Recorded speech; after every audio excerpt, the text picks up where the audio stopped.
Hey, Elise Pickett here with the Urban Harvest, and today I have a few plant care and pruning tips to help you increase the yield on your vegetables and herbs.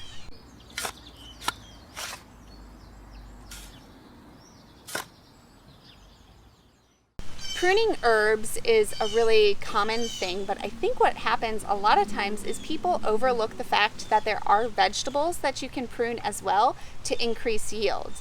You can prune suckers out of tomatoes.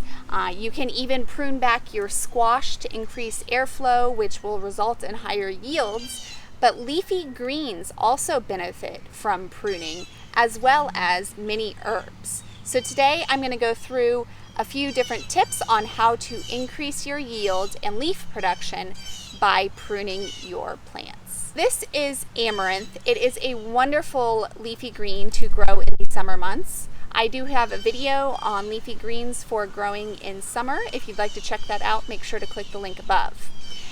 Now what happened with this plant is it got to be about 3 feet tall or so, and all it had were several large leaves, not a lot of leaf production, and it was about to set seed. Now, amaranth can be used for grain, but it's a little early in the season, and my personal choice or preference for growing amaranth is for its leaves, not necessarily for the grain. So I didn't want it to go to seed yet. So instead of just allowing it to go through its natural process, I pruned it back.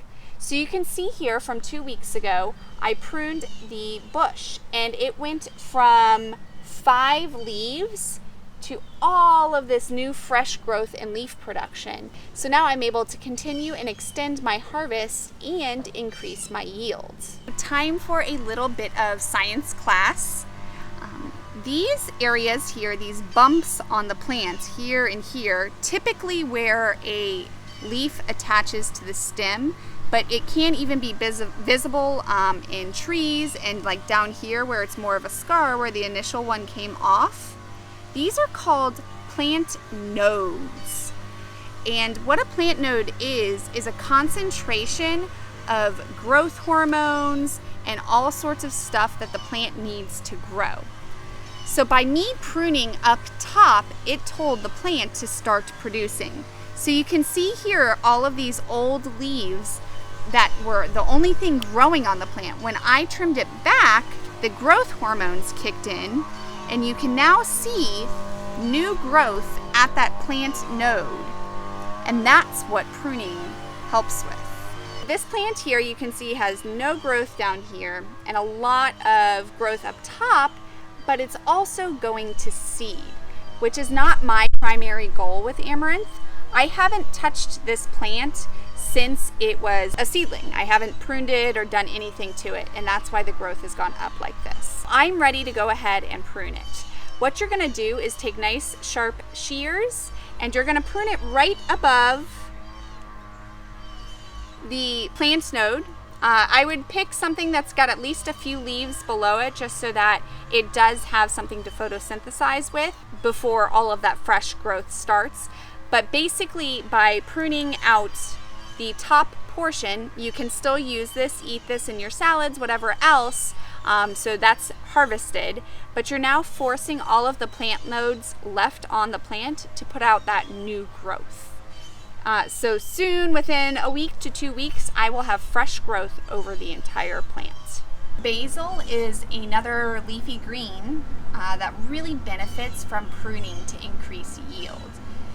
If you don't prune your basil, you'll have 1, maybe 2 large stems with not much growth at the bottom. The stems get woody, you harvest it too frequently, and then the whole plant just goes kaput. They benefit tremendously from pruning.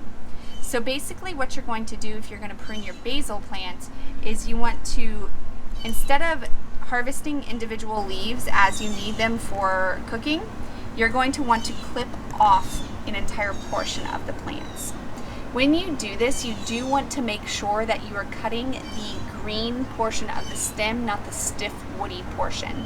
If you cut below in that woody portion, that part of the plant is not going to produce any new growth. From the point that you cut it at, you'll get 2, maybe 3 new shoots So instead of having one tall, spindly plant, you now have a bush.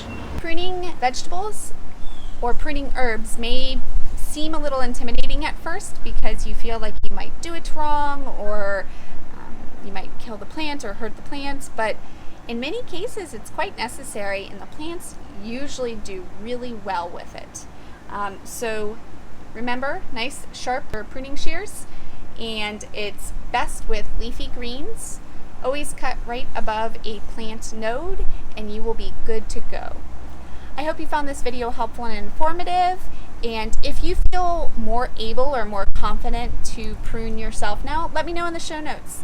And if there was something that you're still not sure about, leave a comment too, because that helps me improve future videos. While you're down there, make sure to hit the subscribe button with the little bell next to it so you're alerted every time a new video comes out on Florida-based vegetable gardening.